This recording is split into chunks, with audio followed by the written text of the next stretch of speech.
This is what KPIs push you to be better. But it's funny you mentioned that the competitiveness in you, Tyson, and I would say I'm much the same. When I first started, working as an employee, I was competitive as well. I wanted to be, the top of the team in Yeah, that regard, and I would find ways to learn. Go out and do extra work, sit under a mentor, learn their communication, learn what they're doing, go and find resources and tools to learn from outside of the podiatry industry with yeah, communication definitely. tools and other things. And then also internally inside podiatry with more clinical learning too, just going and finding more, being better. I find that type of personality typically loves metrics, KPI, because they get that feedback of, okay, this is what you're doing well, reinforcing that, and this is what we need to work on. And that A player, let's call them A players, all right, they'll go, awesome, I need to work on that. I'm going to action it. I'm going to be accountable for it. I'm going to go action it. I typically find, and this might be hard for some people to hear, but typically find the B and C players, okay, they're the ones that reject it. They're the ones that reject metrics around their outcomes with their patients and performance because it makes them uncomfortable. They Mm. tend to lack accountability and tend to make excuses. Like really at the end of the day, all your KPIs and benchmarks are doing is we're ruling out personal beliefs. We're ruling out assumptions to care, and we're ruling out emotions and daily emotions like we all are humans that go up Yeah. and down day to day. We're trying to make that as consistent as possible for great patient outcomes. And A players love it, B players and C players tend to not. Yeah, I agree with the A players. They love it.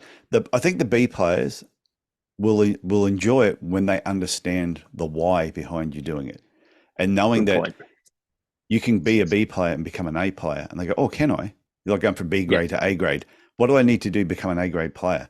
Well, you need to work on yeah. So it was rugby league. You need to work on your passing, or your kicking game needs to improve. You improve on those things, you'll be an A grade player.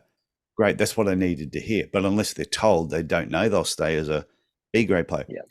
Your C grade players, some of them need to retire and stop playing rugby league. Yeah, sometimes they've let it go too long, and it's hard. You want to say it's hard to teach an old dog new tricks. You can if they're prepared to do the work. Yeah, spot on. It's I actually listened to a podcast on the way over to work today, and it just randomly was talking about this exact same thing. Yeah, So it was about if you had one team and if you put an A player in that team, the productivity would lift by 30%. oh, definitely. Yeah, in the whole team. If you had that same team and you put a C player in, it drops by 40. So Oh, it drops drastically with that C player coming in because we all take that standard of care or standard of expectations and it drops. We accept that and it drops and everyone brings their standard down. Whereas someone that comes in that is disciplined to providing great care, disciplined to following their patients up, making sure that they've got results and making sure that they're moving forward and making sure that the patient is fixed and the problem solved, everyone will see that and go, wow, they're getting great outcomes all the time. They're getting great reviews. They're getting promotions. They're getting maybe more money. They've got access to starting a practice internally inside the business. I want that. Let's do yeah. it.